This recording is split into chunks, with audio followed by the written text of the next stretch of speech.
Émeric, je peux te demander de faire tourner un petit peu plus longtemps, faut que j'aille, j'ai oublié de choper mes médicaments. Je vais Ouais. juste prendre ça, ok? Ça me prendra une minute, merci.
Salut.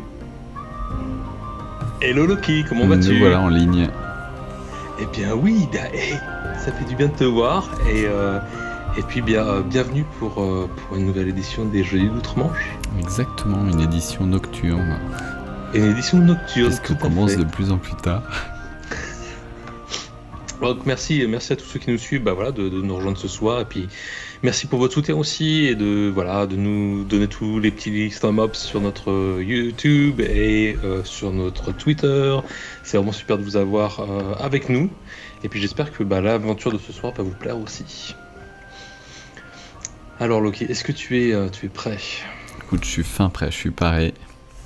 Tu es fin Je prêt. sais pas ce Bon, qui m'attend. Je sais que tu je vas ne sais pas ce qui concocter t'attend quelque non chose. plus, pour être honnête. Donc on va bien voir ce qu'il en est.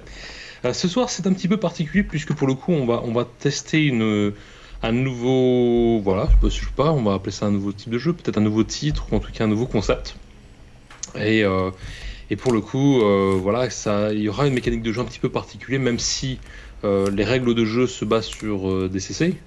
Il va y avoir un certain nombre de mécaniques qui vont principalement toucher les environnements, que l'on va peut-être perfectionner au fur et à mesure des parties. En tout cas, voilà, c'est la première fois qu'on le tente.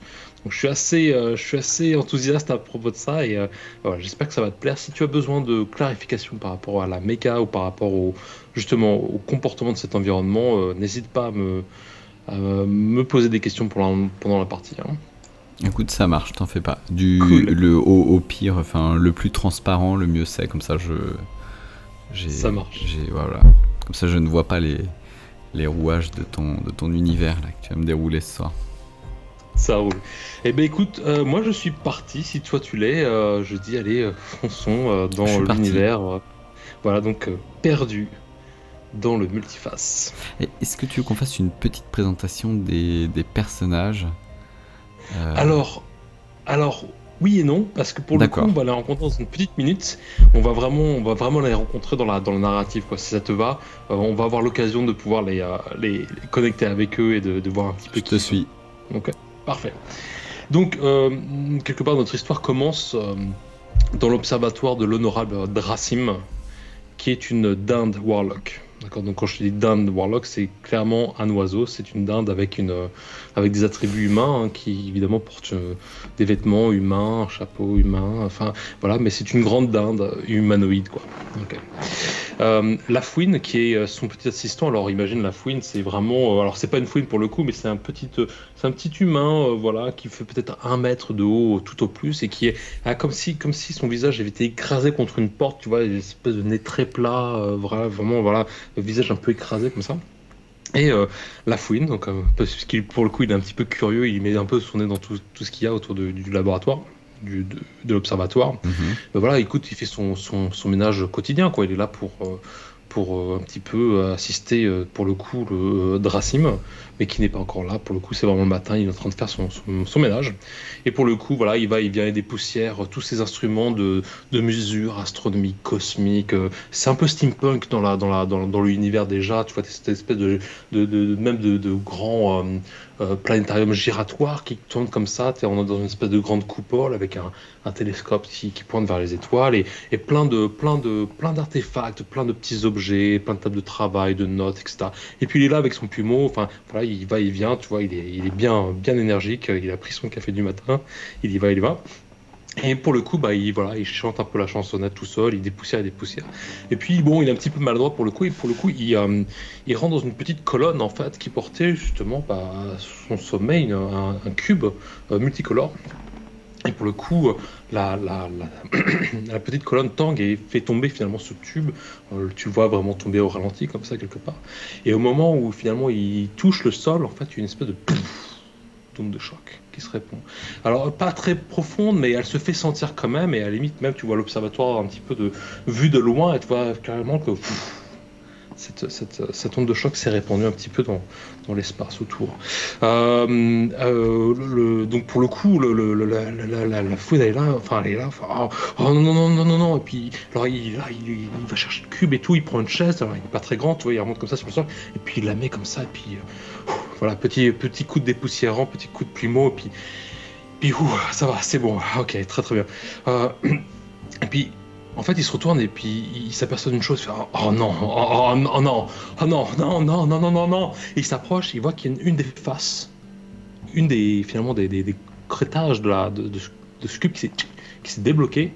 Et finalement, les cubes, les facettes du cube ne sont plus finalement harmonieuses dans leur couleur. Tu vois ce que je veux dire? C'est une facette qui a été un petit peu déplacée. Il fait, oh non, non, non, non, mec, oh non, non, non, non. Et bon, il sait plus trop quoi faire, et pour le coup, il fait comme si rien ne s'était passé, tu vois. Il se met un peu à l'écart comme ça, et puis tu entends les pas qui arrivent. La porte qui s'ouvre, et tu vois en effet donc Drasim, donc cette dinde qui arrive comme ça. Puis oh, une onde de choc, j'ai senti étrange. Puis elle arrive comme ça, puis elle regarde un petit peu autour, et puis la fouine fait, bon bah voilà, honorable Drasim, j'ai terminé ma journée, hein, je vais y aller si ça ne vous dérange pas. Hein, petit incident, votre jeu, le petit cube, il est tombé, mais je l'ai ramassé, hein, j'ai mis à sa place, il n'y a vraiment pas de bris, il n'est pas abîmé, ne vous inquiétez pas, c'est un incident sans conséquence. Hein, votre jeu n'est pas abîmé. Hein, je m'en excuse évidemment. Le multiface n'est pas un jeu malheureux. Non, ce n'est pas un jeu. C'est l'univers tel qu'on le connaît. C'est une représentation exacte, fragile et délicate et parfaitement ordonnée auquel nous dépendons tous, voyez-vous. Le moindre incident concernant cet artefact serait tout à fait catastrophique. Et puis Drasim s'arrête comme ça, se penche envers le cube et voit en effet que l'une des faces a été désossée quelque part, pivotée. Catastrophique. Non, c'est l'équilibre tout entier de l'univers qui est en danger. La fouine, qu'as-tu fait, la fouine? Puis la fouine panique derrière, et puis s'échappe comme ça un petit peu en courant. Et puis là, au moment où il part comme ça, finalement, le cube commence un petit peu à trembler, et il s'élève comme ça dans l'air, et il commence à irradier la lumière. Et du coup, il commence ses faces commencent à changer, comme s'il essayait de se remettre en place tout seul, mais en fait, le plus le cube bouge, finalement, le plus ses faces se mélangent. Et à ce moment-là, pour le coup, tu as une espèce de tremblement qui se fait sentir, et l'intensité se fait de plus en plus forte, quoi. Et puis tu as le Drasim qui arrive, mais il est trop tard, le grand chamboulement est en marche. Seules quelques âmes courageuses pourront permettre à l'univers de retourner dans son ordre. Le cube est le seul à pouvoir les choisir. Oh, prions pour elle. Et là, gros flash de lumière. Et pour le coup, tu vas m'introduire le premier de tes personnages. Et le cube viendra, pour le coup, apparaître dans son univers. Je te laisse choisir celui avec lequel tu veux commencer. Ok. On va commencer avec Attends, je récupère ma fiche. Avec mon trappeur. Ça marche. Alors raconte-moi vraiment on va dire la dernière heure ou la dernière demi-heure de ton personnage et on va faire arriver le cube dans son univers. D'accord, bah écoute, ça fait, tu vois, il est dans sa petite cabane, tu vois, il est vraiment en bordure, quasiment à l'extérieur de la ville. C'est celui qui est le plus isolé. Et il s'est monté une petite cabane, un petit truc dans lequel il va passer ses week-ends, il s'isole un peu de sa femme, tout ça. Et il va chercher un peu de tranquillité et ça fait bientôt 2 heures qu'il cherche sa patte de lapin, son espèce de gris-gris, son porte-bonheur. Alors son porte-bonheur, pour lui c'est un porte-bonheur, d'autres l'assimilent plus à un porte-malheur. Sa femme a plusieurs fois essayé de s'en débarrasser, de le jeter. D'ailleurs, elle est responsable de plusieurs heures de perdues à rechercher ce gris-gris de la part de Père Castor. Et du coup, là, ça fait un bout de temps qu'il le cherche. Et puis, quand tout à coup, en fait, il se rend compte qu'en réalité, il était assis dessus depuis le début. Il s'était mis dans son petit siège rembourré, tu vois, dans la terrasse de sa cabane. Et puis, tu vois, après avoir fait tout le tour, il revient s'asseoir. Et puis, en s'assied, et puis, oh merde! Et il se lève comme ça. Et tu vois, il vient de retrouver sa patte. Alors, j'ai pas encore d'interprétation pour ce personnage, mais voilà, on va lui donner une petite voix. J'ai trouvé ma patte.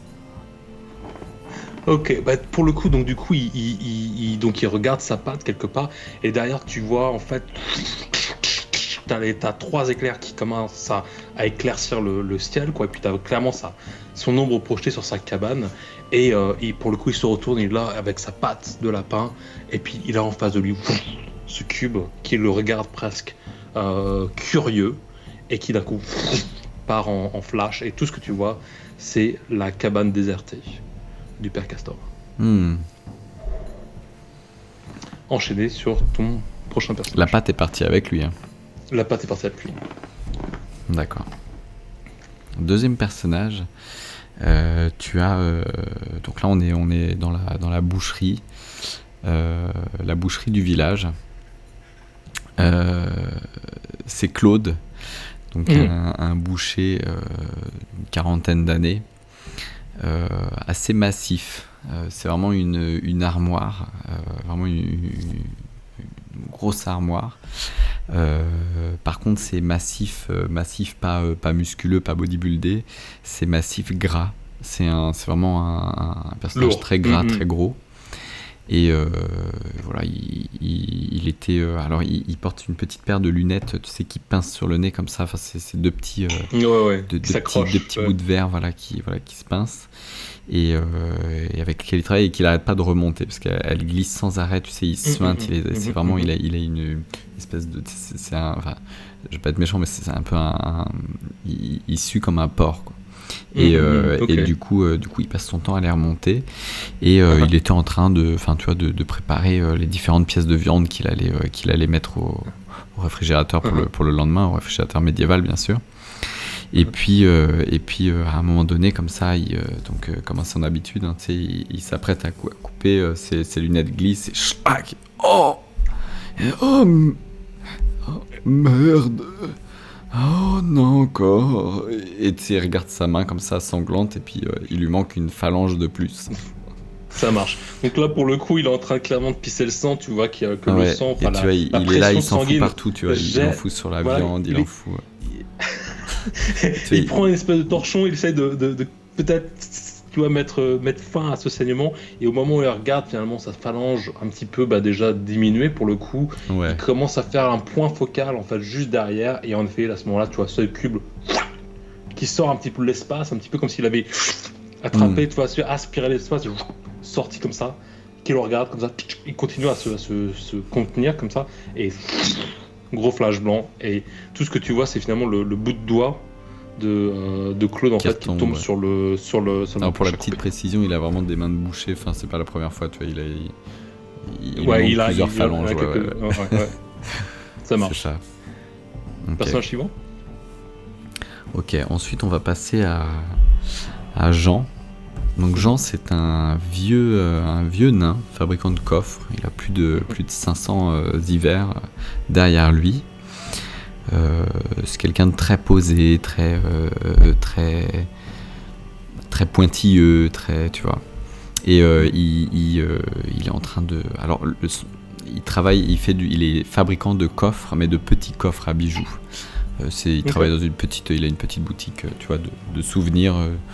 Très souvent, on se sert plus de ces coffres comme d'un enrobage pour des bijoux qu'on va offrir que comme un vrai cadeau, vrai objet, tu vois. Mais lui, il les considère vraiment comme des œuvres d'art. Et il y met vraiment tout son cœur, tout son temps. Et en fait, il est en train de, donc tu vois, il est en train de poser donc il est avec pareil une espèce de petite loupe parce qu'il a un certain âge, du coup il a sa vision qui est quand même assez abaissée et du coup il a donc cette espèce de petite loupe avec un bras articulé et puis il est là avec une petite pince et il vient poser une émeraude sur le loquet du coffre, tu vois, comme ça. Alors par contre le truc c'est qu'il sucre les fraises, donc ça lui met, t'as envie de lui dire mais pose-la, tu vois, ça fait 30 secondes, une minute qu'on est en train de le voir trembler et se rapprocher, tu vois, ouais, c'est ça, et t'as envie de lui donner un petit coup pour que ça avance, mais ça n'avance pas. Ok. Donc, donc il essaye. Hein, c'est figé dans le temps, il est là, tu vois. Cette dernière pierre. Infini, quoi, ouais. Cette dernière pierre. Donc il est là sur ce petit coffre et alors qu'il est là vraiment sur le moment en fait, de vraiment poser cette dernière pierre, en fait, une espèce de. Il voit à travers les lattes, on va dire délicates hein, de ce tout petit coffre. Il commence à voir une espèce de lumière un petit peu vriller de l'intérieur, tu vois. Et cette lumière qui commence à s'intensifier et le coffre qui commence à craquer finalement au fur et à mesure peut-être sous la pression de quelque chose qui est en train de grandir à l'intérieur et le coffre s'ouvre comme ça. T'as des heures perdues de travail clairement et t'as cette espèce de cube de lumière qui commence à prendre de l'espace finalement sur sa table, ce qui a clairement écrasé le coffre maintenant, et qui commence finalement à grossir. Donc pour le coup, Jean, clairement terrifié. Comment ça, qu'est-ce qui se passe? Et le cube commence à reprendre, à vraiment prendre du poids, donc casse la table, tout ce qu'il y avait dessus, enfin clairement, et commence à vraiment pousser les murs presque à perforer les murs sur ses arêtes, et puis Jean se retrouve finalement quasiment écrasé sur ce mur, contre ce cube, et la dernière vision qu'il a finalement, c'est cette vision de terreur alors qu'il disparaît dans la lumière. Ok, dernier personnage. Ok, dernier personnage. Je vais en profiter pour afficher les fiches de personnages. Et un petit coucou à Linou qui vient de nous suivre, qui vient d'arriver. Ah, hello. Bravo pour la session de ce soir, c'était très bien. Alors, le dernier, c'est Jeanne. Donc Jeanne, c'est Jeanne, gardien de caravane. Alors, gardien de caravane, c'est pas gardien, c'est pas une soldat ou un mercenaire, enfin qui va garder des caravanes en transfert. Non, elle est gardienne de caravane, de location de caravanes de camping. En fait, elle a son petite affaire, tu vois. Elle a 4 caravanes. Qu'elle essaye d'entretenir et puis qu'elle loue du coup pour des petits séjours, pour des locations, enfin pour tous ceux du village ou même des villages avoisinants, enfin qui viendraient ou qui voudraient se déplacer, voilà, avec une petite maison portable. Donc voilà, elle avait son petit oiseau, tu vois, et puis elle était en train de faire le tour de caravane, donc elle les compte tous les jours, et donc elle est aveugle, donc elle a les yeux fermés. Elle s'est dessinée, enfin elle s'est maquillée, tu sais, sur les paupières, des faux yeux. Ok, ouais. Tu vois le genre. Ouais, très bien. Et du coup, elle passe, tu vois, sur les caravanes, puis elle les compte comme ça, 1, 2, 3.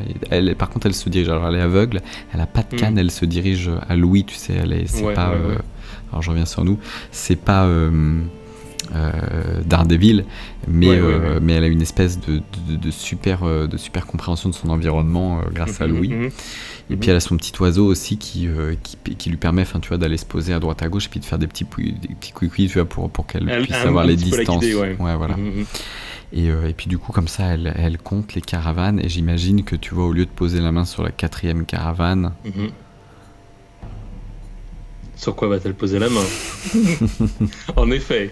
Donc après avoir passé 1, 2, 3, 4, en effet, sa main glisse finalement sur une paroi extrêmement lisse, presque froide, un petit peu comme de la céramique, mais elle sent que cette paroi a une espèce de vibration. Si on s'échappait un petit peu de cette vue un petit peu macro, quelque part, on pourrait s'apercevoir que tu as cette espèce d'énorme bloc, cette espèce d'énorme cube radiant au milieu de son champ de caravane, alors, sur des échelles complètement délirantes, et tu as le petit oiseau qui va se poser dessus, qui piaille un petit peu pour le coup à Jeanne, et Jeanne qui ne comprend pas ce qui se passe, et d'un coup, le cube disparaît, Jeanne disparaît, l'oiseau a disparu, et puis l'espace de ces caravanes reste tel quel, quoi. Comme si d'un coup il y a eu une espèce de cut, quoi.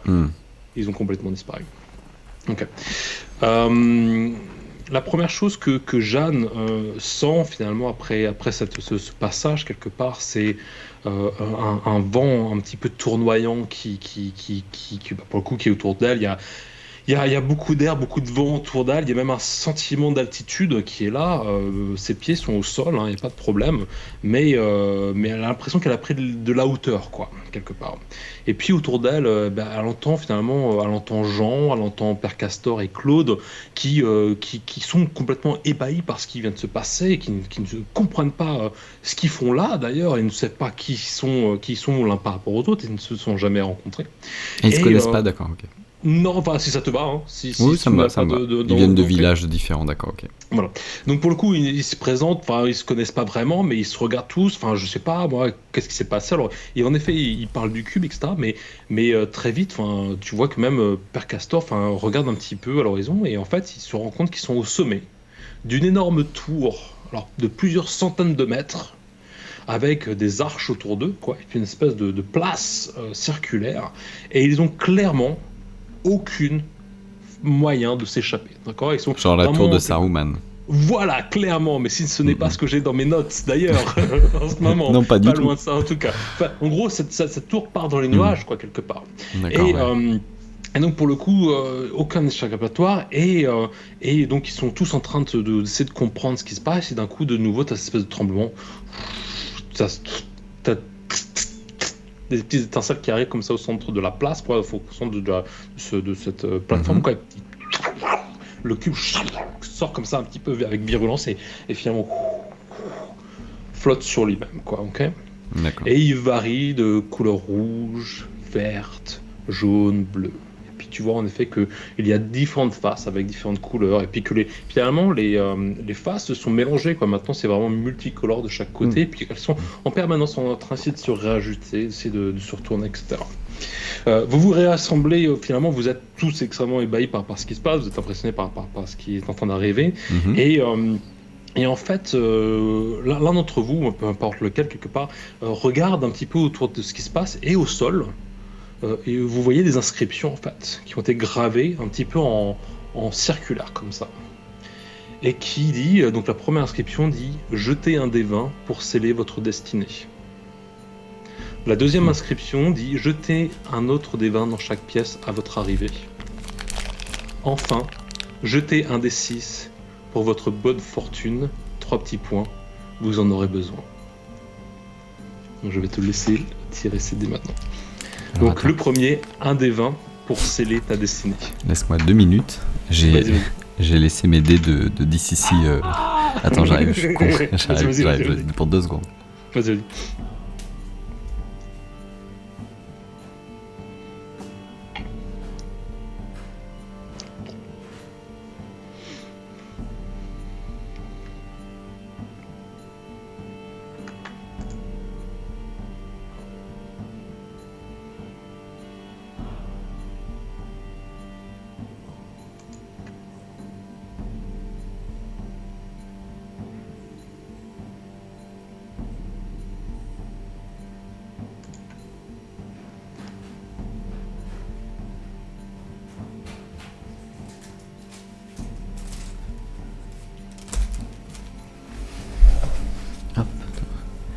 Fais gaffe parce que je suis en slip. Il fait chaud. Damn. Je me suis fait mes petits kits de dés DCC maison. Alors. Bon, on va pas se faire zapper notre compte Twitch parce que t'es en slip, hein, quand même, Loki, ce serait dommage. Ok, Alors. donc, jetez un des 20 pour sceller votre destinée. Un des 20. Allez, c'est parti. 10. Attends, je vais faire genre avec des effets spéciaux et tout. Le dé qui bouge. Voilà. Jetez un autre des 20 dans chaque pièce à votre arrivée. Donc ça sera ce qui va t'attendre. Enfin, jetez un des 6 pour votre bonne fortune. Vous en aurez besoin. Un des 6 pour toi, s'il te plaît. Alors. 4, pareil, effets spéciaux. Le dé 3D. Ok, 4, parfait. Parfait. Donc pour le coup, clairement, enfin, tu as clairement engagé finalement le processus de connexion avec le cube, et finalement le cube continue à tourner, et tu es quelque part, alors tu peux choisir le personnage, hein, tu es quelque part extrêmement attiré, en fait, le cube t'appelle, quoi, quelque part, il t'invite à venir le voir, à venir le toucher, même, et à même à choisir peut-être la première face du cube, ou de peut-être des fractions de ce cube que tu voudrais pouvoir choisir quelque part, la première couleur que tu pourrais toucher. Je te laisse choisir pour le coup. C'est les personnages là qui touchent. Oui, tout à fait. Donc, j'explique au niveau des couleurs. Alors bon, ça c'est mon code, mais tu as du bleu, tu as du vert, tu as du jaune, tu as du orange, tu as du blanc et tu as du noir. D'accord. Alors ce sera Claude. Ouais. En fait, tu sais, ils sont tous là à regarder, tu vois. Et t'as Claude, tu sais, qui est là en train de remettre ses lunettes, tu sais, avec son doigt ensanglanté. C'est vert, ça. Et il touche la face verte, tu vois. La face verte, parfait. C'est du vert. Au moment où finalement il touche la face verte, en fait, t'as l'impression que ton univers, en fait, que l'espace autour de toi commence à se plier sur lui-même, en fait, en plusieurs petites parcelles de rectangles, quoi. Et puis finalement, ce monde, finalement, l'univers entier se rétracte sur lui-même et finalement se referme sur vous. Qu'est-ce que tu viens de faire, toi? Et là, pour le coup, qu'est-ce qu'il vient de faire? il y a un moment où vous êtes clairement dans l'obscurité. Alors c'est là où je vais faire moi mes jets. Donc là, vous êtes entre les deux. Hein, vous êtes entre les deux. Donc tout est en train de se replier sur nous là. Donc tout est... Ouais, exactement, comme si c'était de la 2D. Pourquoi t'as touché? Ok.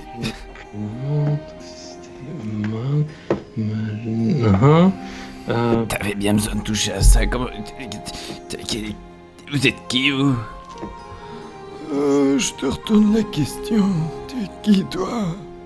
Ok, très bien. Donc pour le coup, et là, d'un coup, vous sentez le sol qui vient s'amortir sous vos pieds. Et là, de nouveau, en fait, c'est comme si c'était au milieu d'un dé qui s'ouvrait, en fait. Tu vois ce que je veux dire?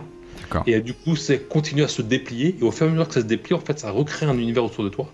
Et tu te retrouves, en fait, dans une forêt qui est assez, pour le coup, qui est assez, qui est assez, on va dire, dense, avec beaucoup de bois mort, en fait, c'est une forêt assez sombre dans laquelle la lumière ne filtre pas beaucoup, tu vois, et tu as énormément de ronces, tu as énormément d'arbres avec ces grandes racines qui descendent comme ça, et finalement tout se déplie comme ça, et puis tu as une espèce de, finalement, pour une dernière touche sur ce paysage, c'est une espèce de brume qui se place à vos pieds comme ça, et vous êtes tous transportés dans cet univers-là. Maintenant, ce que je vais te demander, c'est de, pour le coup, comme ça alors. La tour te l'avait demandé, ce serait de me donner ton D6, non, pardon, excuse-moi, ton D20, s'il te plaît, un autre D20 pour ton arrivée. 1, parfait, très très bien. Ok, bah pour le coup, très bien. Donc très bien. Donc du coup, t'as fait un, y a pas de souci. Donc Bien sûr, y a pas de souci. Autour de toi, voilà. Donc bon, évidemment surpris par ce qui est en train de se passer. Tu vas me faire un jet de perception juste pour me dire si tu peux voir quelque chose qui pourrait être autre dans ton entourage, ou si tu peux déceler quelque chose. Alors. Écoute, ce sera pas...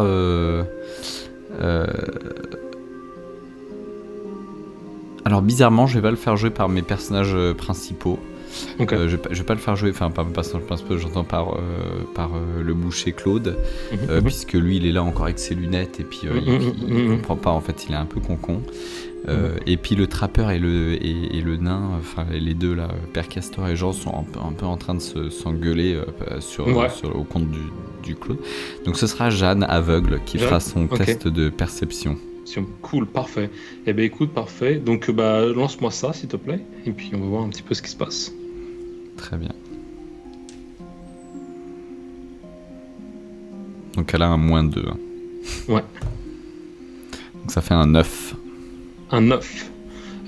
Très très bien. Et ben écoute, dans ces cas-là, en fait, elle va entendre qu'il y a des présences qui sont qui sont un petit peu plus loin, qui sont pas à proximité, mais elle peut entendre quelque part un certain nombre de personnes qui sont autour d'un feu de camp. Enfin, si tu baladais un petit peu son ouïe, en fait, tu verrais il y a du feu qui crépite en fait autour d'un feu, enfin un feu de camp où finalement il y a 4 personnes qui sont là en train de parler. T'entends des bruits de lames qui sont en train de se faire aiguiser, tu entends des espèces de grognements un petit peu lourds, même des ricanements un petit peu bourrins, un petit peu, toi tu sens qu'il y a de la masse en fait à travers cette voie-là, quoi. Et pour le coup, Louis revient à elle. Et lorsque Louis revient à elle, en fait, à ce moment-là, devant vous, de nouveau, le cube apparaît. Et vous avez de nouveau les façades qui sont là. Et cette envie irrésistible de pouvoir le toucher. D'accord. Qui est-ce qui va toucher le cube à nouveau? Ok, bah écoute, d'abord elle va prendre la parole. Ah, psst. Arrêtez de vous chamailler. Je crois entendre quelqu'un d'autre. C'est pas loin. Peut-être des lames. Quelqu'un en train d'aiguiser une lame. Peut-être même un feu, j'entends crépiter. C'est déjà cassé là. Et tout. Puis t'as les deux autres, donc du coup Père Castor. Jean qui s'arrête et qui se regarde un peu dans le blanc des yeux, qui la regarde dans le blanc des paupières. Et puis t'as toujours ce Claude, tu sais, en train de remettre ses lunettes, qui finalement réussit à les remettre. Et puis il revoit ce dé devant lui. Et puis il le retouche en fait. Ok, et où est-ce qu'il va le toucher? Il le touche sur quelle couleur? Écoute, toujours sur la face verte. Face verte? Okay, ouais, il doit avoir un truc avec le vert, il met sa main.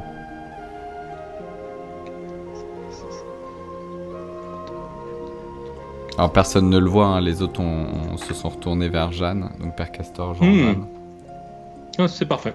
Donc pour le coup, il touche de nouveau le cube, et pareil, comme précédemment, en fait, tu vois devant eux, en fait, l'ensemble du décor de l'espace commence à se plier sur lui-même. C'est un peu comme si tu pliais un jeu un tableboard, quoi. Tu vois ce que je veux dire, que ça se plie sur face, quoi. Plat, et non mais il vient de recommencer. Le con, il vient de recommencer. Complètement. Ok. Donc là, vous êtes. Comment ça, il vient de recommencer quoi? Vous êtes entre les deux. Ok. Très bien. Scooby. Une face verte. 3, 1, 2, 3. Ok, c'est parfait. Donc pour le coup, le sol vient sous vos prières. Et là, ce que vous entendez directement, alors c'est quelque chose que vous ne connaissez pas vraiment de votre côté, mais si vous sentez un lourd son de métal en fait que vous avez, boum. Il y a une arrivée assez massive, assez lourde de votre poids et quelque part vous arrivez sur cette surface froide, cloutée, hein, quelque part industrielle, et de nouveau l'espace se répand devant vous. D'ailleurs, il faut que je fasse un comme ça, très bien. L'espace se répand devant vous et vous sentez que votre corps est extrêmement alourdi. Il y a vraiment un changement de gravité. D'accord. Dans cette pièce-là, vous faites peut-être 4 ou 5 fois le poids de votre corps. On se retrouve enfermé dans une pièce là. Vous vous trouvez enfermé dans une pièce. Si vous penchez sur le côté, vous allez voir que cette pièce, même si elle est éclairée, c'est une espèce d'ambiance très orangée, en fait, de zones hexagonales qui sont quinconces aux unes aux autres quelque part. Et si vous vous rendez sur le côté de cette pièce quelque part, vous avez une fenêtre qui est ouverte comme ça, et tout ce que vous voyez, c'est le néant avec un certain nombre de points lumineux. D'accord. Qui sont dans cet univers-là. Bon, c'est bon là, arrête de faire les cons, on touche plus à rien.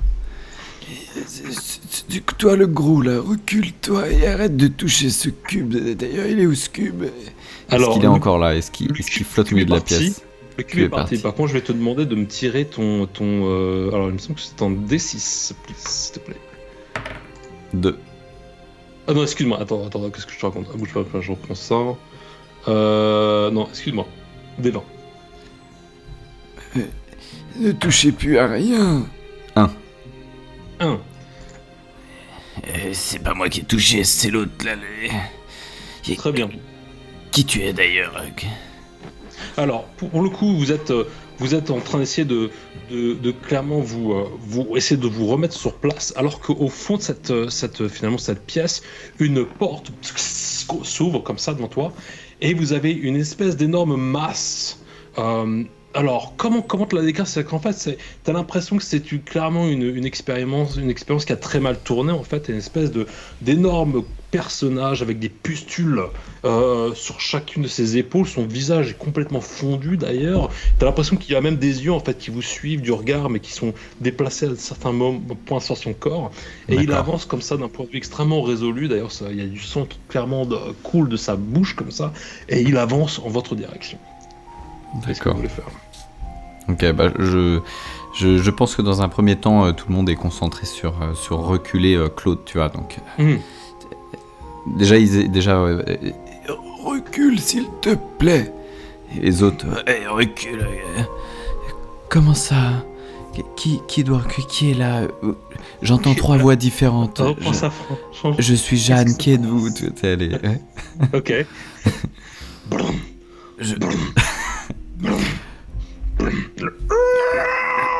Je m'appelle. Genre là, on est dans la pièce et on entend vraiment, enfin Mais clairement, tu le vois, il est là, cette créature-là, elle est à quoi? Elle est à 20 mètres maintenant, quoi. Elle continue à avancer. D'accord, c'est une très grande pièce. C'est une grande pièce. C'est une grande pièce. Elle fait, elle fait quoi? Elle fait peut-être 80 mètres de long sur une trentaine de mètres de large, quoi. Tu me coupes l'herbe sous le pied là direct. Arrêtez, qu'est-ce qui se passe derrière vous? Attention Jean. Enfin attention. Attention vieil homme. Recule. Et toi femme, mets-toi derrière moi, qu'est-ce qui se passe là? Ok. Donc ton action c'est de reculer. Étrange, On est une d'accord. créature. Ton action va être de reculer, hein. C'est ça? En fait, l'action de Père Castor va être d'essayer de les rassembler derrière lui. Ok. D'essayer de les solliciter en fait à se reculer, et puis ils se sentent peut-être, tu vois, peut-être davantage les coronesses de faire face à la situation. Ok, cool. Donc très bien. Donc du coup, Père Castor fait ça au moment après Père Castor, il est comme moi d'ailleurs, très tu vois, très perdu par rapport à ce qu'il voit en fait. Enfin, c'est une espèce de truc difforme, quoi, avec des yeux déplacés, une bouche à un autre endroit, etc. D'ailleurs, il y a une partie de cette créature qui s'ouvre comme ça, qui se détache au sol, et cette partie même commence à avoir une vie d'elle-même. En fait, elle commence à dégager des bras. C'est quoi ce truc? Je crois qu'en même temps, du coup, je vais armer ma fronde.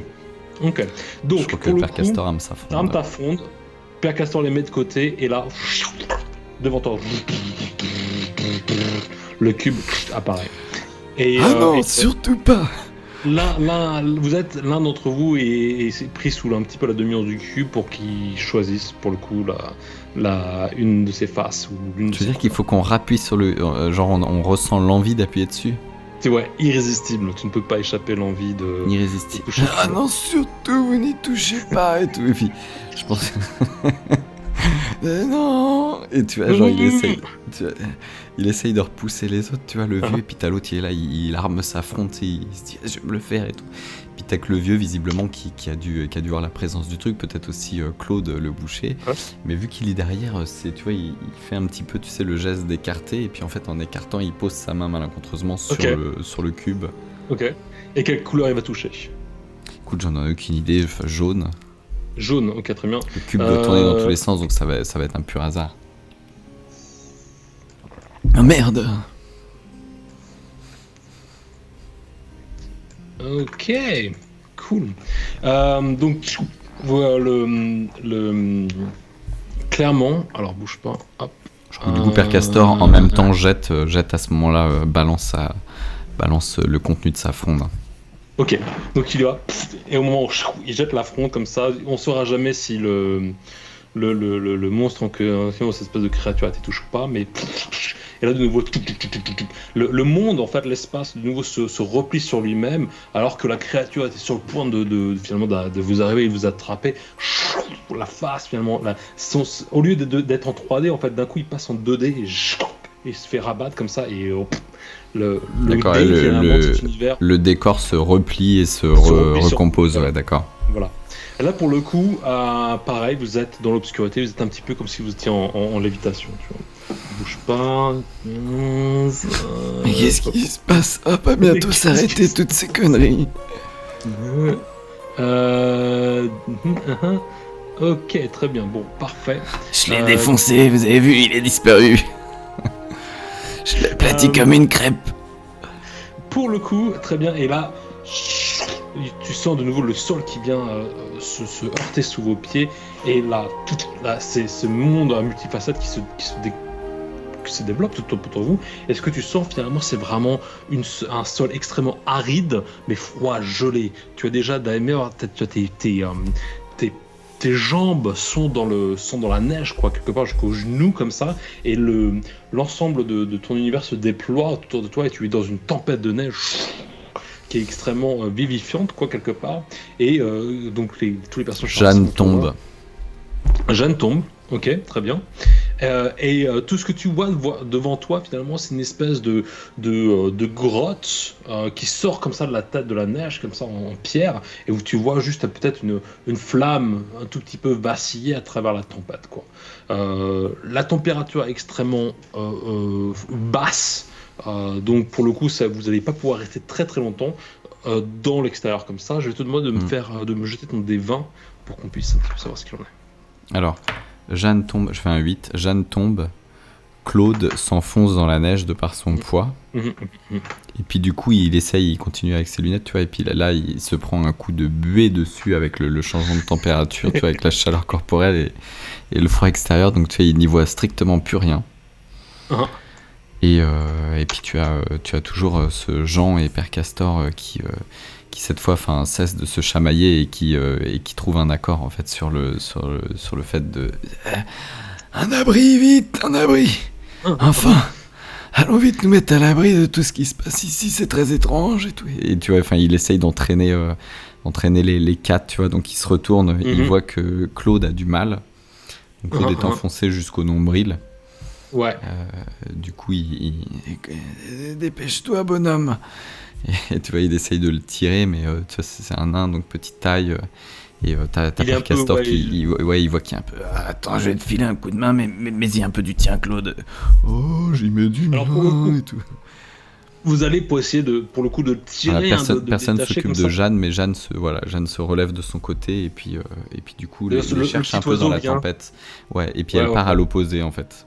Elle cherche, elle n'entend pas, tu vois, il y a vraiment beaucoup de turbulences. Alors pour le coup, la team essaie de tirer Jean de la neige, enfin essayer de le retirer. Et en fait, je pense que, alors pour le coup, ça va être Claude. Claude qui est plus grand quelque part, il est en train de le tirer. En fait, il jette son regard à l'horizon. Alors il n'est pas sûr, parce qu'évidemment, la tempête est assez virulente, mais il sent comme s'il y avait une ombre, comme s'il y avait une grande ombre qui était peut-être en mouvance à travers cette demi-obscurité. T'as des bruits sourds de pas qui se commencent à se faire résonner. Alors il sait pas, il se pose la question s'il hallucine pas, si c'est pas un peu dans sa tête parce que la tempête est aussi agitée, mais il peut peut-être commencer à discerner peut-être une forme humaine mais complètement disproportionnée qui pourrait avancer à pas très lent en fait à travers la neige, quoi. Ok, c'est Père Castor qui tire.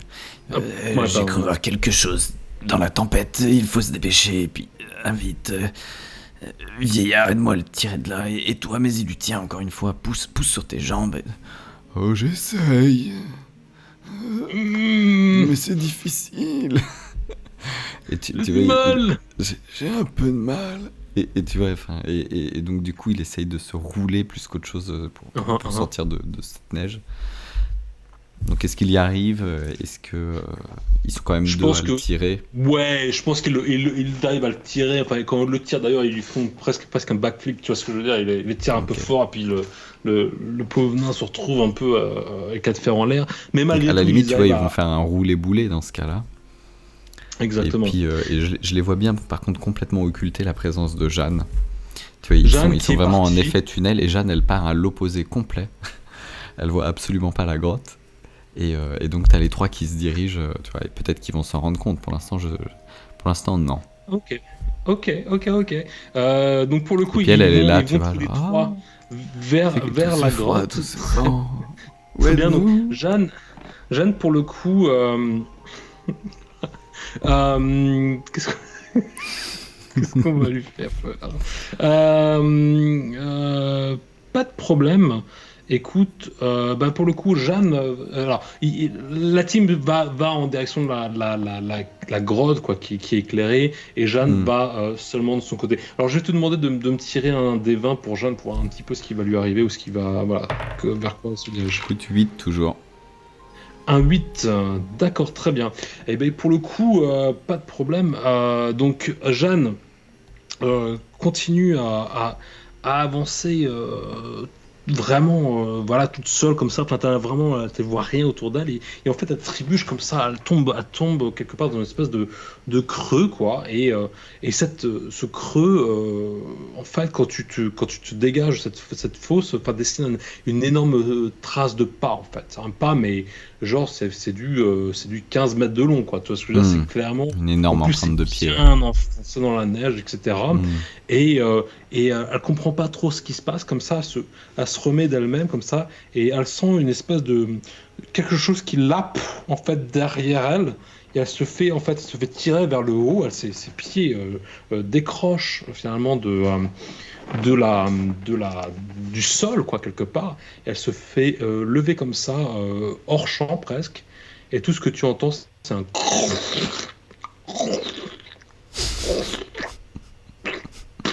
et là tu as l'oiseau en fait qui se fait cracher et qui est laissé au sol. D'accord. Euh, Comme un glavio, ok, quoi. Il réatterrit dans la neige. voilà. Ok, charmant. Il n'y a pas de problème.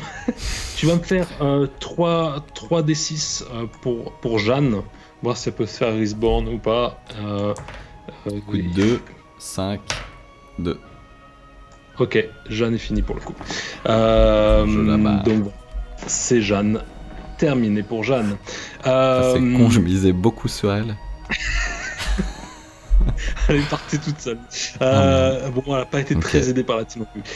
Mine de rien, donc du coup, la team rentre Donc dans cette caverne. Ouais. Peut-être qu'il se retourne, Jeanne, puis. Enfin, il fait vraiment froid. Bah, ils ont pas son nom en fait, tu vois, ils savent pas trop. Ah. Ah, Madame, petit bout de femme, madame. madame, et tout. Tu sais, ils ont tous leur manière de l'appeler, et puis.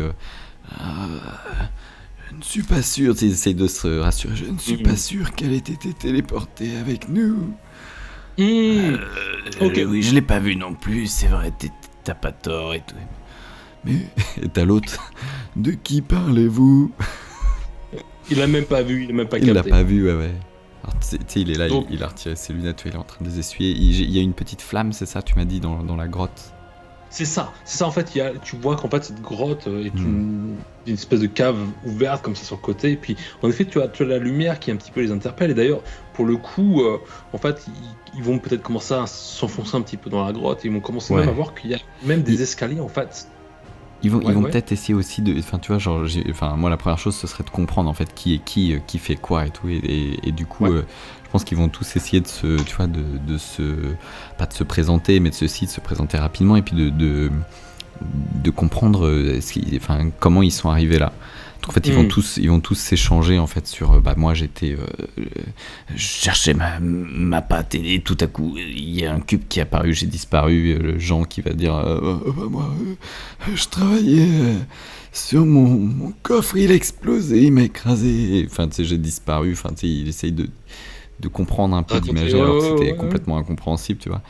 Et puis Claude, je me suis coupé un doigt et puis je suis arrivé là. Faut t'as pas de chance. Et il comprend absolument pas.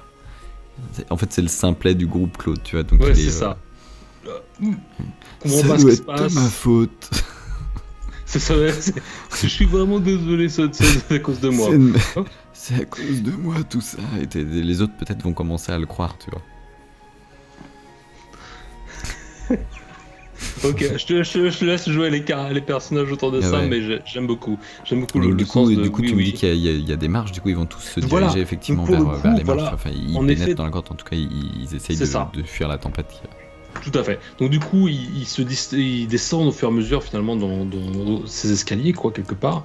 Et au bout de quelques minutes, en fait, ils arrivent à une espèce de débouché, une espèce de plateforme d'arrivée comme ça, et ils s'aperçoivent qu'en effet, ils sont dans une mine, en fait.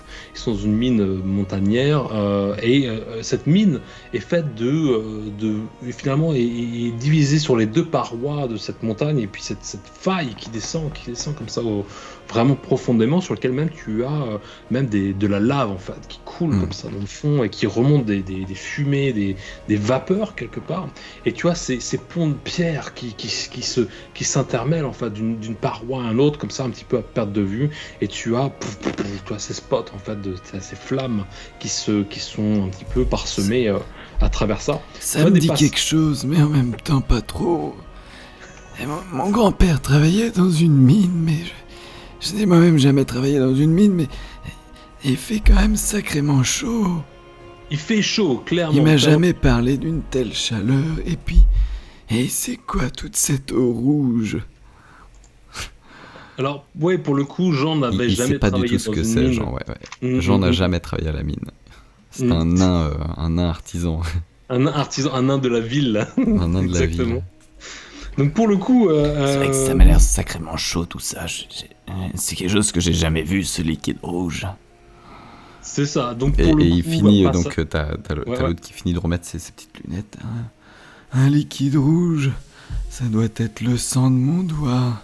J'ai dû déclencher quelque chose. C'est une symbolique. Si La ça se trouve, montagne je qui suis saigne. mort. Et vous l'êtes aussi. Et vous êtes peut-être le fruit de mon imagination. Et du Puis coup, là, vas-y, il va vas-y, pousser. Et du coup, il va pousser par Castor, tu vois, pour essayer de voir s'il est palpable, tu vois, ou si tu vois, s'il y a quelque chose qui réagit, si Uh-huh.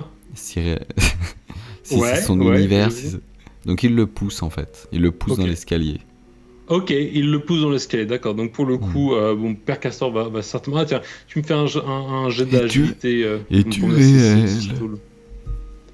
Dis-moi, jette-moi Alors du l'agilité. coup, Père Castor, il te pour- faut un réflexe, c'est ça, un jet de Ouais, agilité, quoi. Enfin, j'imagine, quoi. agilité. Ou Ok, réflexe, bah ouais. il a 0, donc c'est un D20.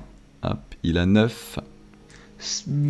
Bon, il trébuche un peu, il se tourne un peu, mais on va dire qu'il se rattrape vraiment à la dernière minute, quoi, quelque part. Et puis quand il arrive en bas de ces escaliers, en fait, il voit pour le coup la vue que je t'ai décrit il y a une petite minute, quoi. Et pour le coup, voilà, les deux autres se rassemblent autour de lui, et puis voient en effet cette vue, quoi, tous ces ponts. Et puis au bout de chaque pont, il y a comme s'il y avait j'ai pas envie de dire des temples, mais il y a des espèces de baraquements en pierre qui sont là. T'as clairement des pièces d'arrivée, ou peut-être d'extraction, ou peut-être des tunnels même complémentaires qui peuvent se dessiner à partir de ces arrivées-là, quoi. Autour de ces plateformes, tu as aussi des espèces de plateformes en bois qui sont sous vérin, qui sont sous levier, qui aident pour le coup à faire passer des biens. Et puis tu as des lignes en fait qui traversent même cette grotte où tu as bon, tel que c'est pour l'instant en tout cas, tu as des passerelles en fait qui sont pour l'instant vides, mais qui tu penses qui ont pu être utilisées pour finalement zipline, tu vois ce que je veux dire, la grotte. Pour faire encore passer de la pierre, ou peut-être des métaux, ou des choses comme ça. Bien si vous n'êtes pas le fruit de mon imagination, nous sommes arrivés en enfer. Donc pour le coup, voilà, c'est tu as le du magma qui est comme ça en contrebas, quoi. Puis les vapeurs, tu as le sulfure aussi, donc du coup l'air est un peu vissé autour de ça. Mais bon, voilà, tout ce que tu peux voir, c'est finalement que cette mine n'est pas franchement agitée. Et puis même au sol, en fait, tu peux apercevoir quelques ossements, en fait. Du coup, j'aperçois, certainement que, tu vois, c'est Claude, tu vois, qui découvre un peu, qui a l'impression que c'est son monde, en fait, tu vois, que tout est le fruit de son imagination, ou que c'est sa propre mort qu'il est en train de vivre. Et du coup, par contre, à ce moment-là, Père Castor, qui a été poussé dans l'escalier, se redresse. Et puis, tu sais, c'est quelqu'un d'assez sanguin, du coup, il se redresse et puis il remonte les escaliers à toute vitesse pour foncer sur Claude et puis lui rendre l'appareil, tu vois, se tenter de le pousser ou de le déséquilibrer sur cet escalier, quoi. Ok. Donc il fait ça, donc pour le coup, Claude, donc il fait quoi? t'entends c'est un cri qui devient de plus en plus fort et en fait, au dernier moment, tu vois, il doit voir le petit trappeur qui arrive et... Donc pour le coup, est-ce que Claude va tomber au plus bas ou... je ne sais pas. Pour le coup, fais-moi un jet de... Du coup, il va le pousser, clairement, Père Castor se jette dessus et puis tente de le déséquilibrer de la même manière. Enfin, tu vois, c'est pour lui, il a voulu attenter à sa vie, donc il lui rend l'appareil. Donc je fais un 9 et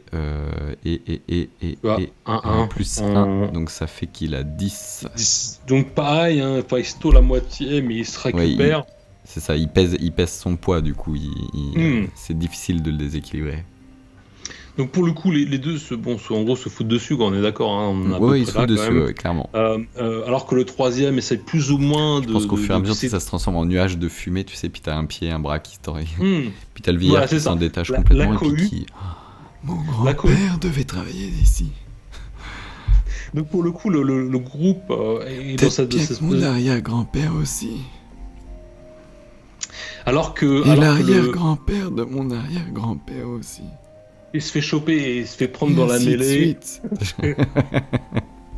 Et pour le coup, alors que évidemment la team se fout un peu dessus comme ça, en fait, tu vois, il y en a un qui essaie de récupérer peut-être un accessoire ou un truc pour taper l'autre, quoi, gros, qui cherche comme ça au sol, et sa main en fait s'arrête sur une chaussure, quoi, et puis remonte comme ça, et puis touche une espèce de tibia, mais c'est juste un os, quoi, en fait, et remonte comme ça le genou. T'as de la chair en décomposition, t'as de la chair molle en décrépit, quoi. Et on va dire que Claude, en fait, pour le coup, jette les yeux en l'air un petit peu, pousse l'épaule de Jean pour voir ce qui se passe, et devant vous, vous avez 8 nains zombies qui sont les rois de la mine, en fait. Et qui sont pour le coup, eux, habillés donc de bottes et leur tibia est vraiment déchiffré, quoi, quelque part. Ils ont leur espèce de tunique de roi, quoi. Ils ont leur couronne aussi, et ils ont cette espèce de masse énorme avec eux, avec cette espèce de pic sur le côté, tu vois. Et puis de l'autre côté, c'est complètement cranté, quoi. Et de l'autre, ils tiennent une espèce de boulet, en fait. Ils ont traîné un boulet avec eux. Ils ont peut-être été condamnés finalement à rester dans cette mine. Ils ont peut-être été sous oppression ou quoi, mais t'as l'impression qu'ils ont été un peu les esclaves d'une force plus importante, quoi. Et pour le coup, votre KU a fait pour le coup que ces 8 zombies sont maintenant clairement à votre proximité, prêts à en découdre. Alors du coup, tu vois, il y a toujours cette cohue, tu vois, ce petit nuage, et puis tout d'un coup, t'as la tête de gens qui dépassent, tu sais, il ressemble un peu à Maestro, tu vois. C'est la tête de gens qui dépassent, et puis genre, en fait, il s'extrait, tu vois, de la cohue, et puis pouf, il atterrit à côté. Et je vous l'avais dit, ça doit être mon grand-père. Et puis en fait, il fonce, tu vois, vers les nains, nains zombies. Et grand-père. Et tu sais, il arrive et il s'arrête peut-être à quelques mètres. Et il comprend, en fait, tu vois, Et grand-père, c'est bien toi. Et puis en fait, à ce moment-là, tu vois, il se doute qu'il y a quelque chose, et il pose sa main sur les ciseaux à bois qu'il a à la taille, à la ceinture, sous sa barbe. D'accord. Donc pour le coup, très bien. Le roi nain zombie, qui lui fait face, en fait, lui, pour le coup, prend vraiment sa masse à deux mains. Excuse-moi, j'essaie de faire un truc. Hop là. Prend sa masse à deux mains et prend l'envoie avec recul pour prendre de l'inertie, et va se jeter vraiment de tout son poids vis-à-vis de Jean qui se tient juste devant lui, quoi. Donc pour le coup, si c'est possible. Ouais, vas-y. C'est possible, vu qu'il est, tu sais, il arrive il arrive quand même assez... Enfin, tu vois, il se méfie, en fait. Il s'arrête quand même à quelques mètres et il comprend au dernier moment qu'il y a quelque chose qui est peut-être louche. C'est pour ça qu'il met sa main à son ceinturon et qu'il prend son ciseau à bois. Ok. À ce moment-là, tu sais, son corps est quasiment tout entièrement caché par sa barbe. Tu as une espèce de longue barbe tressée, mais assez dense, tu vois, qui fait que on a du mal à voir ses membres, enfin tu vois, ses bras ou ses jambes, si ce n'est que quand il les sort en fait de dessous.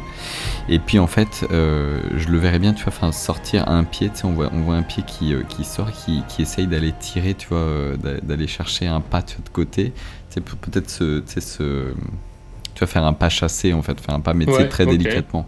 C'est-à-dire que tu vois son petit pied droit qui sort de la barbe, il commence à comprendre qu'il va devoir esquiver quelque chose pour justifier mon jet d'esquive. Et puis du coup il va essayer d'esquiver c'est ça, hein, il va se prendre le coup. Ouais, non, j'ai compris. Très bien. Très bien. Petit jet d'esquive, il fait 15 plus 1, il fait 16. Bon, ça passe. Non, attends. Vas-y. Attends, pas du... Si, il fait 16, si c'est bon. Pareil, il a le même modificateur. Donc oui, ça marche. Donc en fait, il y a son petit pied qui se met de côté et il slide de côté au moment... Pour le coup, le nain zombie se jette en avant et finalement t'as cette masse qui vient s'empaler vraiment dans le sol, quoi. D'ailleurs, même il est là comme ça et puis le zombie se redresse comme ça un peu trop vite d'ailleurs et ses mains restent accrochées, en fait ses bras se détachent, quoi. Et il reste accroché sur la poignée, tu vois ce que je veux dire. Et puis il regarde genre un peu sur puis il essaie de le happer avec ses dents, quoi. Donc Jean il sort son ciseau et puis il se prépare à couper, tu vois. Mais au moment où l'impact a eu lieu sur le sol, tu vois, l'espèce de bagarre qu'il y avait entre Claude et Père Castor cesse, en fait. Les deux se retrouvent, tu vois, séparés et atterrissent sur le cul de chaque côté. Et du coup, regarde autour d'eux, qu'est-ce qui s'est passé, tu vois, pour que ça...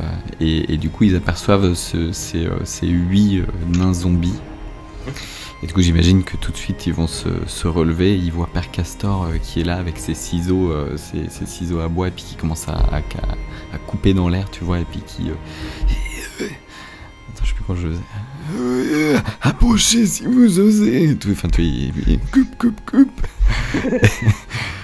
Qui est-ce qui est là pour une coupe de cheveux? Attention, ça coupe. Et puis du coup tu as Claude qui remet ses lunettes et puis qui voit effectivement ce truc là, donc du coup il sort son hachoir de sa ouais. Tu vois, il y a pas photo, hein. Là il y a des zombies. Là c'est parti. Père Castor qui sort sa fronde et voilà. Cool. Ouais. J'imagine qu'ils vont engager tous le combat. Ouais, bah je te donne les 3 prochaines actions, en sachant que le premier zombie a eu l'initiative. Voilà, ça doit réagir. Donc sur Jean, en tout cas, si tu peux enchaîner là-dessus, okay. Et puis je ferai enchaîner les autres aussi, quoi. Écoute, Jean c'est le premier du coup, puisqu'il est vraiment au contact. Ouais. Donc avec son ciseau à bois, il voit que j'imagine que le roi nain était le premier, était le plus proche de lui, puisqu'il vient de claquer sa massue par terre. Ouais. Du coup il va s'approcher de lui et puis il va essayer de lui couper ce qu'il peut lui couper. Ouais, ok. Alors il n'y a plus de bras, hein. On est d'accord. Hein. Donc ouais, il a plus de bras. Donc il fait 15, donc il fait 15. Ouais, c'est bon, tu touches, pas de problème. 15 en attaque, ok. Et il va faire un des 4 de dégâts. Attends. 4. Et il fait 2 de dégâts. Très bien, 2 de dégâts, c'est tout. Ouais. Voilà, bah, tu le morfles bien, hein, pour le coup. Décris-moi un petit peu. Ouais, il bouffe. Ok. Bien, bah écoute, il arrive et puis il va lui crier. Tiens, ça va te faire une belle jambe. Et hop, il lui coupe une jambe, tu vois. Ok. Donc, du coup, pas de bras, une jambe. Il essaie de donc essaie du coup, se mener t'as une espèce de nain clopinant. Il lâche pas l'affaire, tu vois. Ok. C'est cool. Il y en a d'autres qui en valent un peu. Il continue à couper, tu vois, à menacer avec son petit ciseau, ouais, c'est ça. Come and get some. Du coup, derrière, alors si tu me permets, puisque du coup il est avec son hachoir, Claude va sprinter pour donner un coup. Ouais. Donc s'il peut faire un petit déplacement Vas-y, et oui, tu asséner un coup. peux action. Donc tu vois, c'est un peu comme dans les boss de jeux vidéo, quand il va sprinter, on l'a jamais vu se déplacer comme ça encore, mais là quand il va sprinter, tu sais, on va entendre boum, boum, boum, boum, tu vois, le sol va trembler, et puis il va hacher, et il va en prendre, vu sa carrure, tu vois, enfin, il va foncer dans le tas, il va hacher, alors il va pas se mettre sur le roi, puisque du coup il y a le vieil homme avec, mais il va en taper un des sbires qui est juste à côté. Ouais. Donc Ok. du coup, il fait 16, moins 1, ça fait 15. Ouais, tu touches. Je touche. Mhm. Et il fait 6, moins 1, ça fait 5 en dégâts. Ok, donc fatalité de la part du zombie nain, tu t'en éclates un. Ok, donc vraiment C'est il bon, le tranche, tu vois. ouais, enfin, ouais. clairement, C'est tu son tu métier fais de sa toute race, manière. quoi. C'est- Ouais, voilà. Il se coupe Ok. pas de doigts pour le coup. Parfait, Et puis, parfait. et puis tu as Père Castor qui du coup arme sa fronde. Mhm. Et puis tu vois, serre d'une main. Alors j'imagine une fronde, il fait tourner à une main, et de son autre main, il va chercher dans sa poche sa patte chanceuse, sa patte de lapin. Ouais. Et donc il va lâcher. Donc lui, il a une fronde à 0, donc il va faire un 8. Mhm. Tu touches. D'accord. Et puis il fait 1 des 4 plus 1. Il fait 5 du coup, 5 en dégâts. Éclate aussi. Ok, donc strike. Métal. Ouais, Donc il envoie, tu vois des bouts d'os et de chair éclater dans tous les sens. parfait. Parfait, donc là, Donc, si j'ai bien pour compté, le il en coup, reste ouais. 6. Il t'en reste 6. Ouais. Là, tu as eu une attaque par personnage. Donc pour le coup, l'un des zombies qui finalement était un petit peu plus en arrière voit clairement qu'ils sont en train de morfler comme ça et il cherche sur lui et tu vois sa main qui vient enfin ses os, sa main défraîchie qui vient se bloquer sur une corne, Mhm. et il met ça à sa bouche. Alors bon, il a pas beaucoup de souffle, tu vois. T'as le son comme ça, qui résonne d'un coup d'un seul Ouais, Ça pue. dans la Ouais. grotte, quoi. Et tout ce que tu entends, c'est tu commences à voir un tout petit peu ces petits morceaux de pierre qui commencent à Ouais.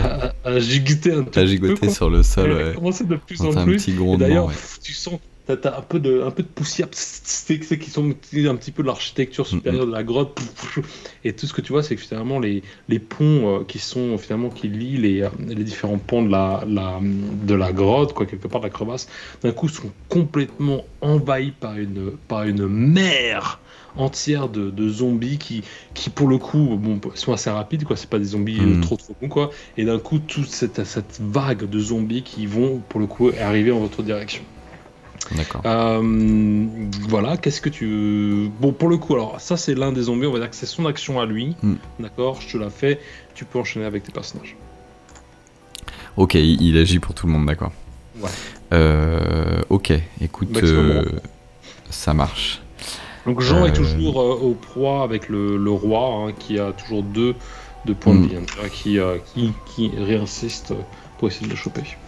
Ok, donc là c'est Père Castor qui était un peu plus en retrait, qui était pas du tout dans la mêlée et qui va se rendre compte de ça. Il a moins, les autres sont tu vois, un effet tunnel, donc ils sont vraiment dans le combat. Et il va se rendre compte de ça, donc il va agir en premier et il va les appeler courez. Et du coup, tu vois, il les affole, tu vois, donc les deux, leur seule action sera la fuite. En fait, ils vont se retourner, okay. ils vont peut-être, tu vois, déconnecter du truc, peut-être, tu vois, avoir un aller-retour, tu vois, entre Père Castor, qu'est-ce qui se passe, et puis très vite, tu vois, capter la marée de zombies qui leur arrivent dessus. Ouais. Donc du coup, ils vont prendre leur jambe à leur cou, clairement. Ils vont monter les escaliers. Et puis ils vont remonter les escaliers. Okay. Ils vont même... alors c'était un escalier... Moi j'imaginais un escalier, enfin tu vois, une personne à la fois. Est-ce que c'était le cas ? Oui, ça peut être ça, ouais. Très bien. Donc... j'aime bien me pénaliser, mais c'est plus marrant. Donc du coup ils vont foncer. Est-ce que l'escalier est enfermé entre deux parois ou est-ce qu'il est vraiment ouvert de chaque côté ? Non, il est entre deux parois, hein. C'est clairement... Ouais. D'accord. Donc du coup, t'as Père Castor qui court, qui est en tête, tu vois, puisque du coup il était en retrait. Donc il commence à monter les escaliers, et puis derrière lui, il entend ch'toum, Et en fait, tu vois en bas de l'escalier, tu vois que Claude et Jean se sont bloqués. En fait, la carrure de Claude a complètement... Enfin, tu vois, ils ont... Épaule à épaule. Voilà, épaule à épaule, ils sont rentrés tous les deux en même temps et du coup, ça coince. Ok. Pas de problème. Bon, évidemment, les zombies sont vraiment derrière vous. Hein. Il y a vraiment une proximité qui va être, qui pourrait être dangereuse. Je te fais. L'un des zombies prend à une masse, encore une fois, une espèce de marteau, et va décider de vous le lancer. D'accord. Alors pour le coup, le marteau est dans l'air. Tu vas me faire un saving throw sur l'un des deux personnages pour que vous puissiez vous débloquer et peut-être éviter pour le coup le marteau qui est en votre direction. D'accord. Donc on va le faire. Prends celui sur lequel tu as plus d'avantages. Ouais. Bah, clairement, ce sera le boucher. Et c'est parti. Donc il fait 4. Il fait 4, t'as quoi? T'as rien d'autre, hein, c'est ça? T'as pas de modificateur? Non, j'ai rien d'autre. Non, pas du tout. Enfin, si, j'avais 3 plus 1 en fait. C'est déjà modifié le 4. Donc, pour le coup, le marteau va venir finalement taper dans l'arrière de la tête de Claude, qui va pour le coup le débloquer dans sa carrure, il a 5 points de vie. Pousser. Pour le coup, alors bouge pas, je te le mets arbitrairement, tu me fais tomber un point de vie par rapport à Claude. Voilà. Donc, bon paix quand même. Et puis voilà, ça absorbe sa graisse, absorbe le coup. Quoi. Ok. Et vous continuez votre progression dans l'escalier à toute bout de jambe pour vous rendre en direction de la sortie finalement de cette grotte. Alors que vous allez sortir de la grotte en panique. Hop. Voilà. Alors que vous sortez de la grotte en panique, quelque part vous sortez même, vous sautez presque hors de cette grotte et derrière vous avez ces marteaux qui sortent, enfin tout ce que les zombies puissent vous utiliser en tant que projectile, d'ailleurs des tibias ou même des têtes. Enfin, ils prennent la tête du zombie d'à côté pour la jeter, tu vois ce que je veux dire. Il y a plein de projectiles qui arrivent. C'est cerf. Et ben devant ça vous, siffle dans les airs, ouais. Vous êtes en train de sauter un petit peu vraiment in extremis en fait. D'un coup, le cube se retourne devant vous. Il bouge comme ça, et peut-être que dans le saut d'un de tes personnages, vous allez pouvoir toucher l'une des faces. Et puis, peut-être. Alors écoute, les 3 foncent, tu vois, ils en ont que faire du cube ou quoi que ce soit. Là, c'est vraiment, tu vois, les zombies, tu vois. Donc ils foncent vers l'extérieur. Je pense que leur seule idée, ça va être de foncer vers la neige. Après, le truc, c'est que le plus imposant, Claude, le gros boucher. En sortant, tu vois, il y a une espèce de changement de température, tu vois, entre le chaud et le froid. Il va être encore pénalisé par sa petite paire de lunettes et tu sais, tout d'un coup, elle s'opacifie, tu sais, de buée sur genre flou. Du coup, il va se cogner la tête instantanément. Genre, il arrive et puis c'est en plein dedans, tu vois, il va se prendre la tête dans ce cube multiface et il va se le prendre de plein fouet. Ok. Et donc, ils sont tous à peu près à même niveau à ce moment-là, tu vois, ouais. Quelle sera la couleur dans le front. Ah, la couleur de... Écoute, je te laisse choisir. C'est un pur hasard. Allez, on va dire, il y a du violet sur ton cube, il y a du bleu. Alors, il y a du bleu, ouais, il y a du bleu, ouais. Bleu, parfait. Alors,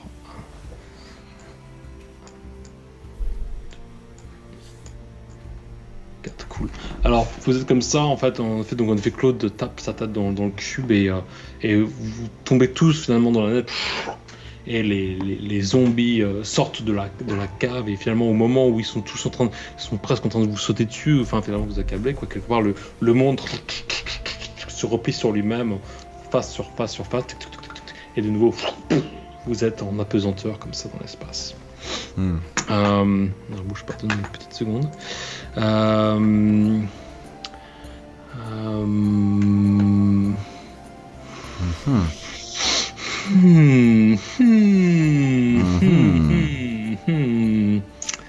On va aller vers quoi?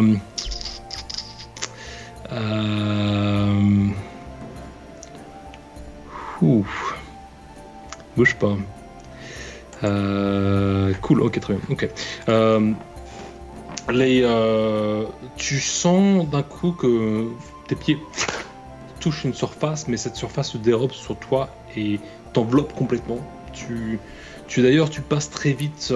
Genre du chewing-gum? Non, mais en fait, quelque part, une espèce de fluide en fait, qui est extrêmement froid, qui t'entoure, et assez vite, vous êtes même pris, vous commencez même à manquer d'air quelque part.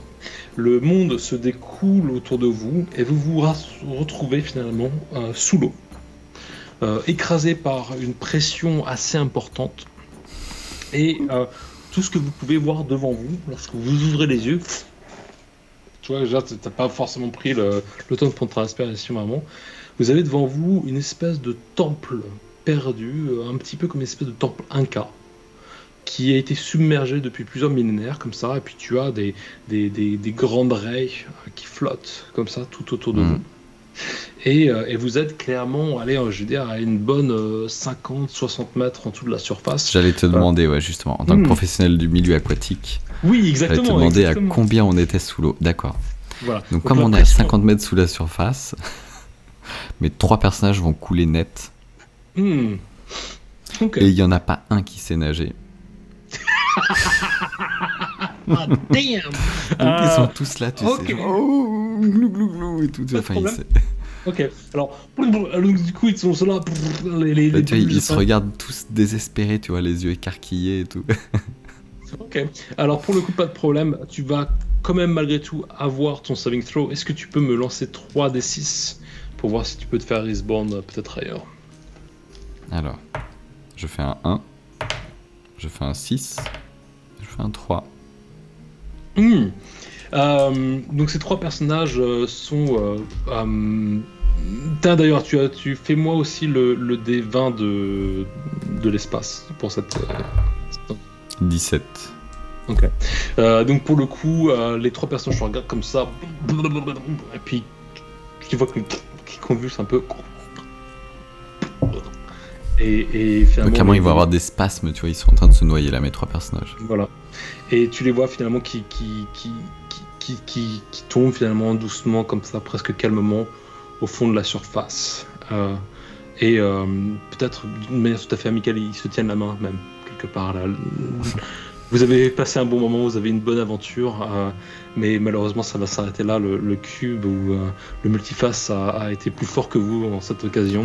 Tu vois, ils vont se regarder, et puis tu sais, au lieu de s'échanger les derniers mots, genre oui, ça ira et tout, tu sais, ils se regardent et puis ils ont des petits spasmes, tu vois, un par un, genre. Et puis tu sais, genre, tu passes sur un autre. Ils sont en train de. Quelques bulles, tu sais, qui s'échappent comme ça, et puis voilà, tu sais, t'as peut-être les yeux qui se révulsent sur le grand-père d'abord.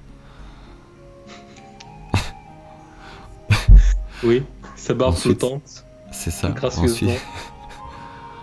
Ensuite, Père Castor, tu sais qu'il regarde sa patte, tu sais, sa patte. Qui s'envole comme ça, ouais. Qui se fait bouffer par un poisson qui passe. C'est-à-dire qu'il lui a jamais porté vraiment chance. Voilà. Et puis Claude qui tient plus que les autres. Et du coup, ça le fait chier de mourir en dernier, tu vois. Clairement, il est le dernier, tu vois. Il a des spasmes. Et ça va durer plus longtemps pour lui. Et il va... Et...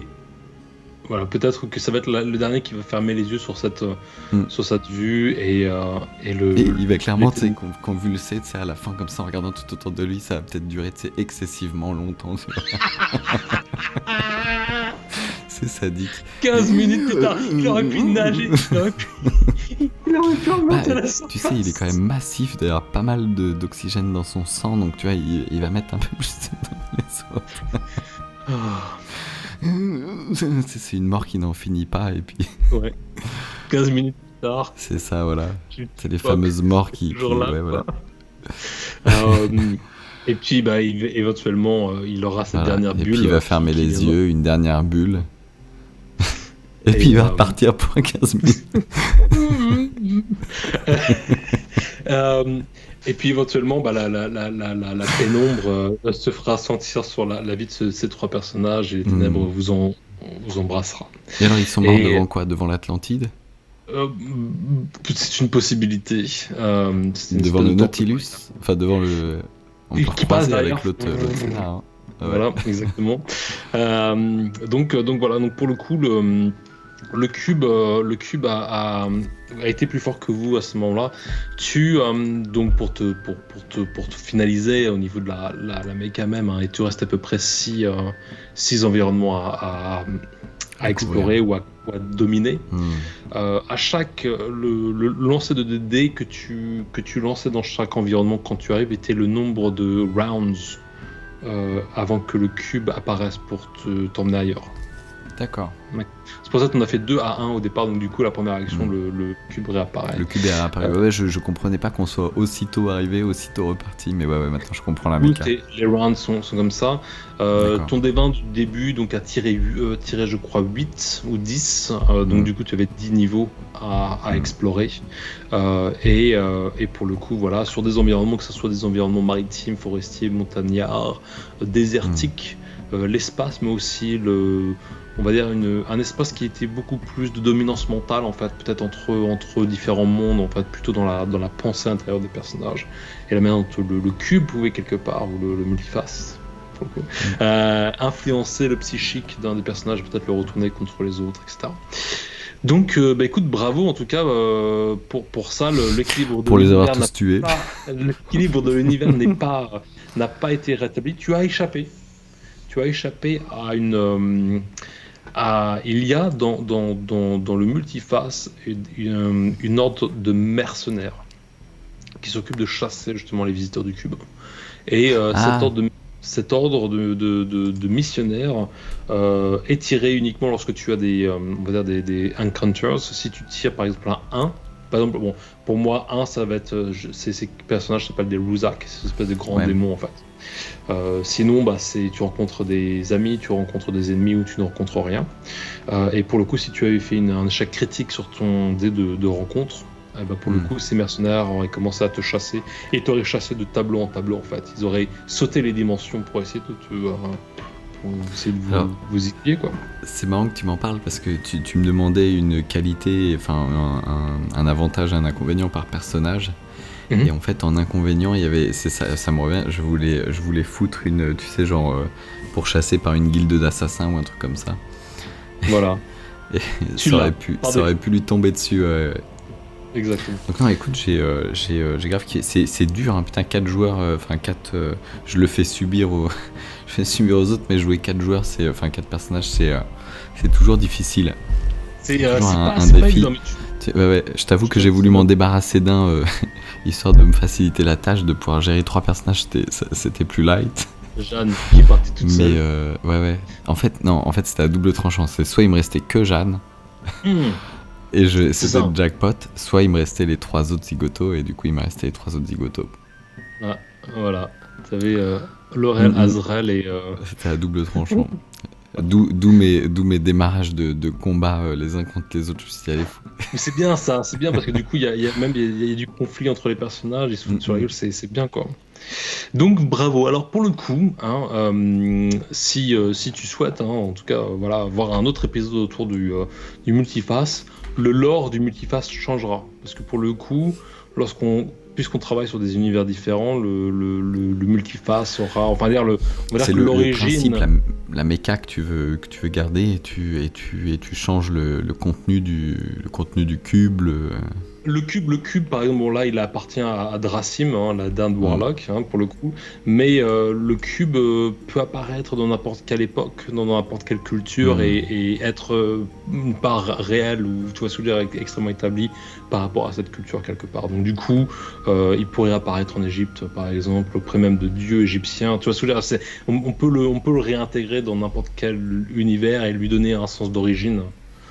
Sur pourquoi est-ce qu'il va choper des personnages, etc. et comment ils vont réussir à s'en sortir. Je le tente très bien avec des personnages qui se connaissent, du coup, une prochaine fois, tu sais, vraiment une équipe. Cool. C'est difficile, du coup, de fédérer, en fait, 4 PJ alors qu'ils n'ont pas le temps de se connaître, en fait. Enfin, ils sont vraiment... ils sont jetés dedans, quoi, et du coup, ouais, peut-être 4 personnages qui se connaissent. Qui soit un peu plus qui ait un petit lien entre eux et que du coup ils puissent s'organiser assez rapidement, tu vois, peut-être que je le testerai avec 4, la prochaine fois, 4 personnages qui se connaissent. Ça marche, écoute, avec plaisir. Je viens de jeter un œil sur le chat. On a beaucoup de monde. Super. On a beaucoup de monde. Donc attends, je lis. Écoute, c'est cool.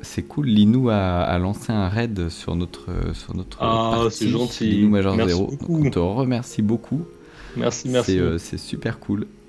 Donc voilà, on a eu un petit passage sur la partie. Ça fait plaisir. Merci beaucoup. Merci de nous Écoute, suivre. c'est toujours sympa. Ouais. C'est vrai qu'on fait ça pour nous, mais c'est sympa de le partager. C'est aussi pour ça qu'on le stream. Donc c'est cool si ça a pu divertir quelques spectateurs. C'est cool. Ça nous fait plaisir. Dites-nous si vous avez aimé le multifacette, le multiface. Alors, et pour info, si vous en voulez plus.